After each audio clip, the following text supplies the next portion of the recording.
have a lot to tell you guys today, and if you can hear whatever they're doing down there, just ignore it, because yeah, I can't make this inside because I got Braylon watching TV, and I don't want y'all to be able to hear the TV, and I don't want her to be able to hear me. So first thing is, I got a phone call today for a job that I did not think I was going to get, and look at God, you guys, I got it. And so with that being said, I want to close old doors from the past and open up new ones, because this is just like a whole new start for me and Braylon. And I feel like in order for me to close, you know, the doors in the past, I need to talk about this, get it off my chest, say everything, like tell you guys everything so you guys can know too.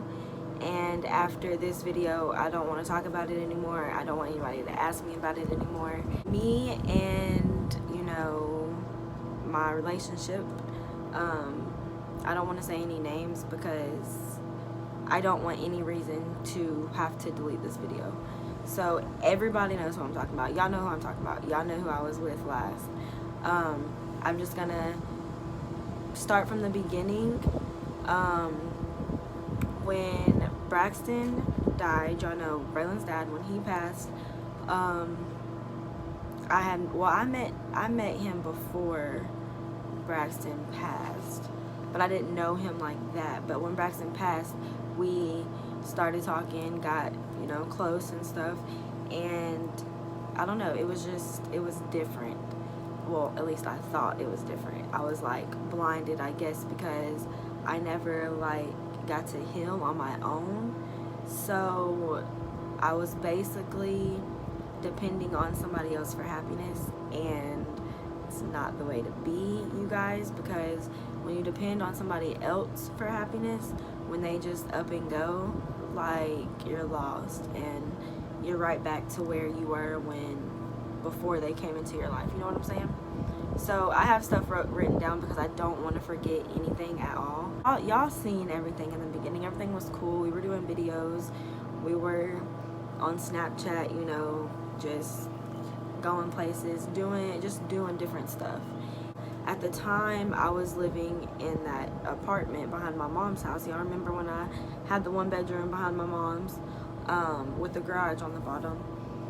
He ended up not living with me, but staying with me and going to work, and then we would like go to his house on the weekends or whatever. And then I don't know, it just ended up him staying with me more, and then him saying, let's just go stay at my house. So we ended up going to basically live there, me and Braylon, and everything was cool. Like in Alabama, everything was cool for 3, almost 4 years. Everything was cool. Then, you guys, when we up and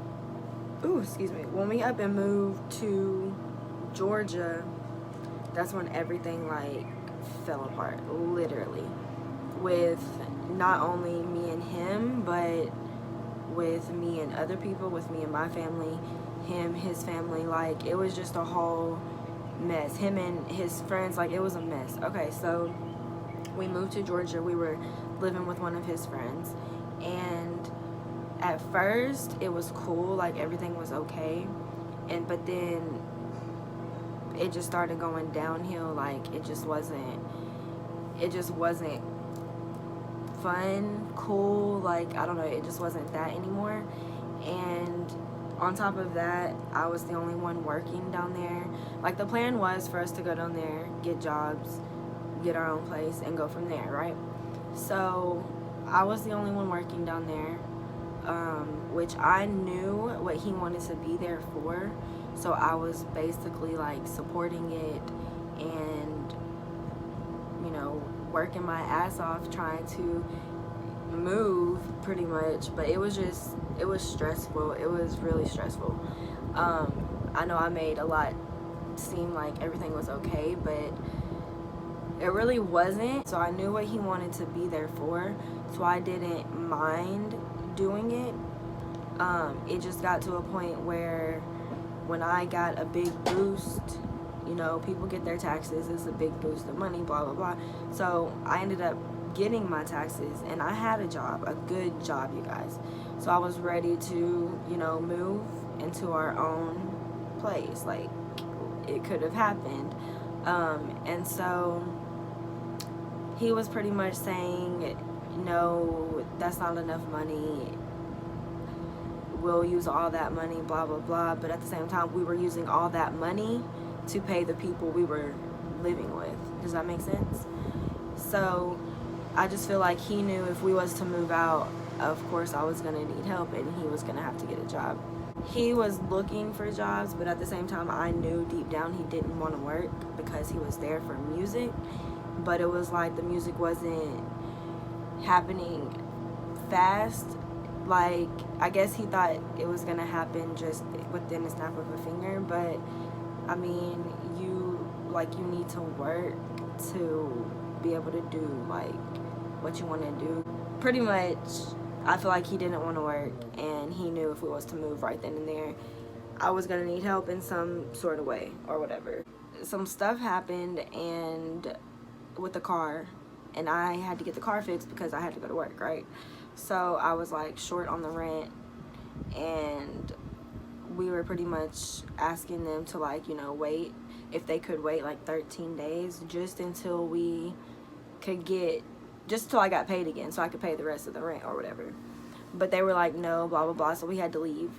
So I had to come up with money to get an extended stay for a week, and it was horrible, you guys. It was absolutely horrible. And on top of that, we had food poisoning the whole week. Like, it was just bad. Like, I went through a lot up there, but was doing it because, one, I loved somebody, and I thought, like, you know, that's what you're supposed to do. You're supposed to stay down with somebody, and, you know, it just pretty much backfired in my face. After the extended stay, we ended up staying with one of his family friends, and, like, it was cool at first, but I just felt like, you know, I was getting effed over because I was paying so much money, and we didn't even have like a bedroom. We were literally sleeping in the living room floor, and it was like, yeah, I had a good job, but I didn't have help, like, money wise. Like, I didn't have another person helping me save up and helping me pay. Like, I was doing it all, so it was like there was no way I could save and move if I was paying rent, paying to eat, paying for gas, paying for whatever we wanted to do, like, you know what I'm saying? So I got to a point, like, we ended up coming to Alabama to visit. We went to go visit some of his friends down here in Alabama, and they pretty much, you know, said, like, y'all don't have to live like that, like, what are y'all doing, blah, blah, blah. And I was like, yeah, like, y'all are right, like, we don't. So I was ready to just come back. Like, I wanted to come back. Like, all my family was here. It wasn't even the same, like, with me and him. Like, it was, but it wasn't up there. So it was like, I don't know. But we came back here. He really didn't want to, but I just knew, like, I couldn't do a long distance relationship, not like that. So, and I told him that, but if staying up there was what he needed to do, that's what he needed to do, you know? But at the same time, he didn't have a job, and how was he going to pay for anything with no job? So, I mean, of course I was giving him advice, telling him the smart way to go about it. But anyways, long story short, he came back too. We moved back here. We were at my mom's house for a month. And then he wanted to go stay at his friend's house, which I'm not going to sit here and put it all on him because, yeah, I mean, there was stuff that I said, ways I acted, you know, like about him leaving or going to stay somewhere else, blah, blah, blah, because I just felt like I struggled with you in Georgia, so I feel like it's only fair for you to struggle with me here until we were in our own place. That's just how I felt back when this was going on. This was a couple months ago. He ended up doing that. He was staying at his friend's house every once in a while and coming here and staying, blah, blah, blah. And then one day he had went to Birmingham to help his mom move, which is what he told me anyways. And the first time he was gone for like 2 or 3 days, and then he came back for like a week. And then when he was there, he told me he had to go back next week to help her move again. So, you know, I was like, okay, that's fine. Like, Braylon is about to start school, so I can't, you know, go with you or whatever. And I didn't plan to anyways, because, you know, the first week he went, it was meet the teacher week at Braylon school, so I couldn't go anyways. And then the next week, it was her starting school, so I couldn't go. But that next week, he said he would only be gone for like 2 or 3 days. And he was gone for like a week and a half, something like that. It was a while. But during that week, you guys, this is what happened. Okay, so one night I was at my friend's house. We were drinking or whatever. And yeah, I was drunk. Being drunk's not an excuse for anything, but yeah, I was drunk. And for somebody to be with me for almost 4 years, you know how I am when I'm drunk. So he had called me, and I remember this so like vividly, like clear, super clear. He had called me, and he was in the U-Haul truck. He was taking the U-Haul truck to either back to the U-Haul place or to his mom's house, taking it somewhere. And he said he would call me when he got back in his car and got to his cousin's house. So we was on the phone when he was in the car. He never called me back when he got there, so I ended up calling him. And so when he answered, his cousin was like playing around, talking about, oh, let me put my clothes on, let me put my blah blah blah up, you know, and, you know, sitting on the couch. What? I don't care. I really don't care. But he was sitting on the couch with no shirt on or whatever, blah blah blah. And, you know, that instantly pissed me off. Like, I'm drunk, don't play with me like that. So I hung up on him. A few minutes later, I call him back. He doesn't answer. He doesn't answer like all night long, pretty much. Like, he finally answers at like 6 o'clock in the morning.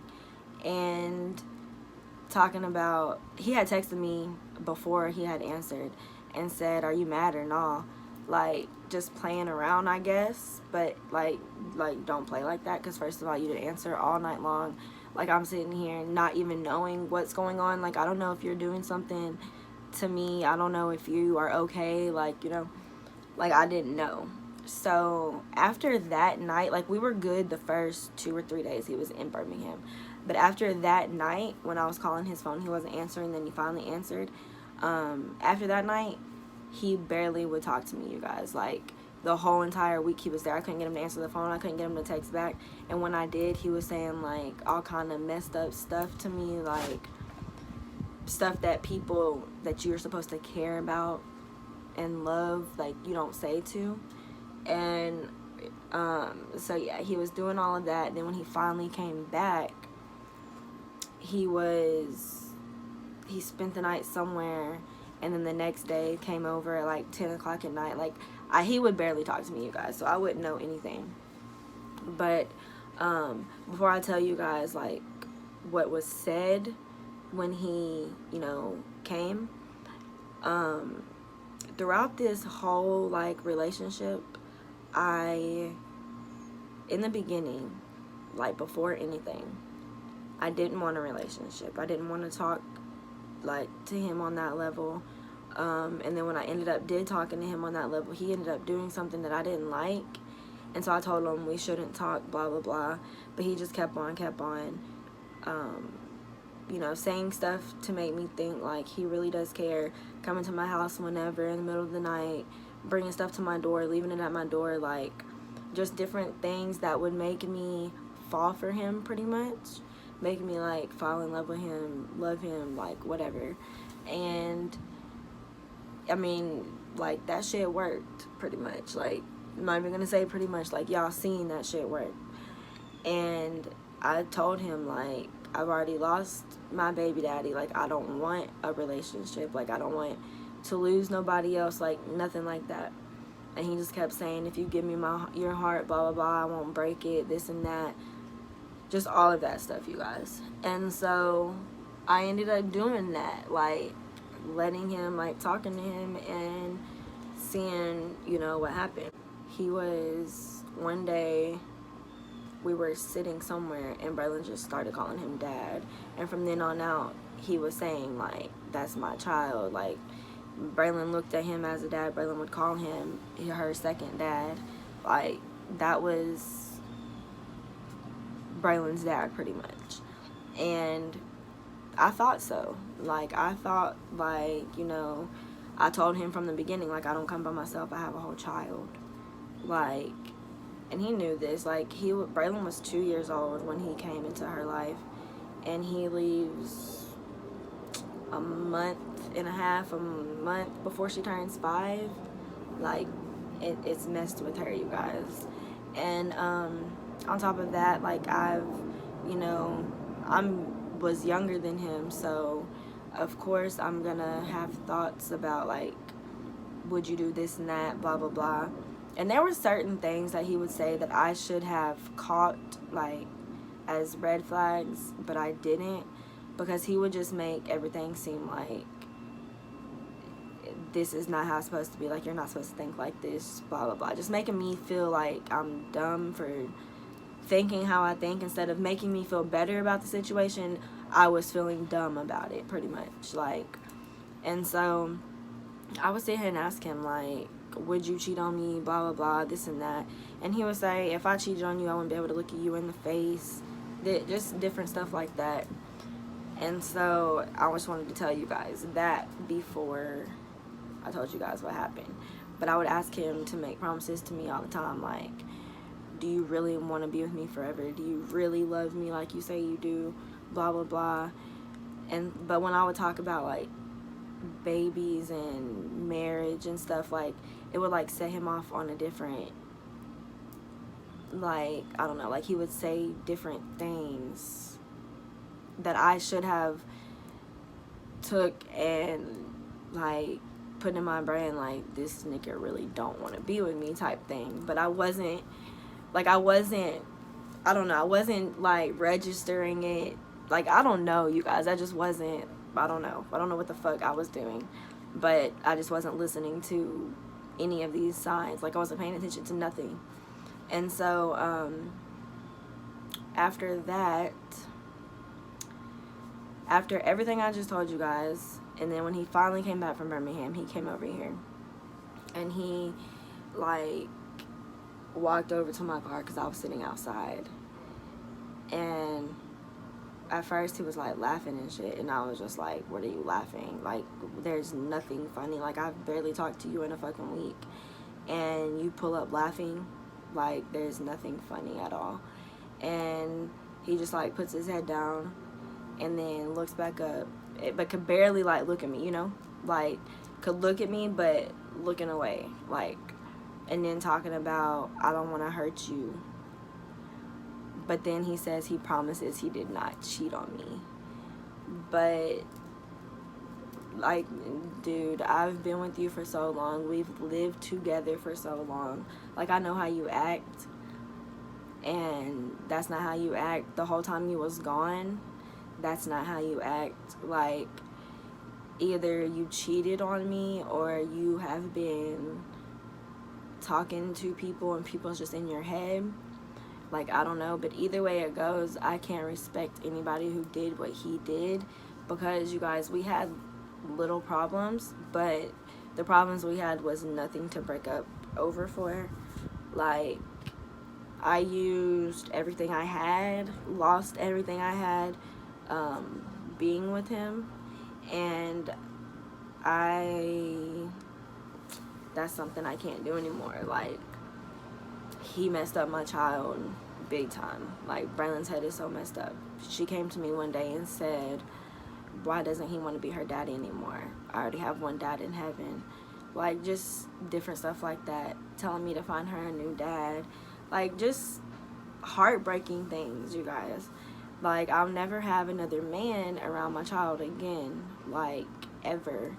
and like I will know when he is sent from God. Like I don't want anybody not sent from him. Like I will not go looking. I would like nothing like that. Like I will not put myself or my child in the position to be hurt. Like we have hurt in this. Like I'm okay now. Like I am okay now. But Braylon, she still talks about him, and it's what, almost 2 months later. She still talks about him. She still tries to call him.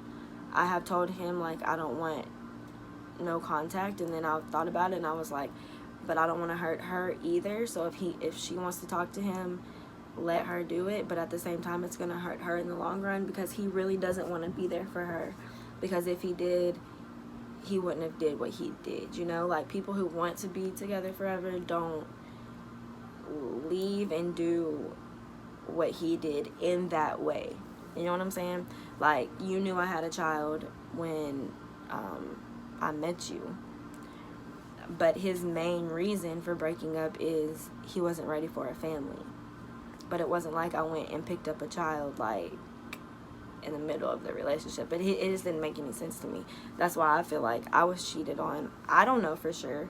I don't know, but I feel like I was cheated on because that's not him. Like we've been through shit worse than that and made it through. You know what I'm saying?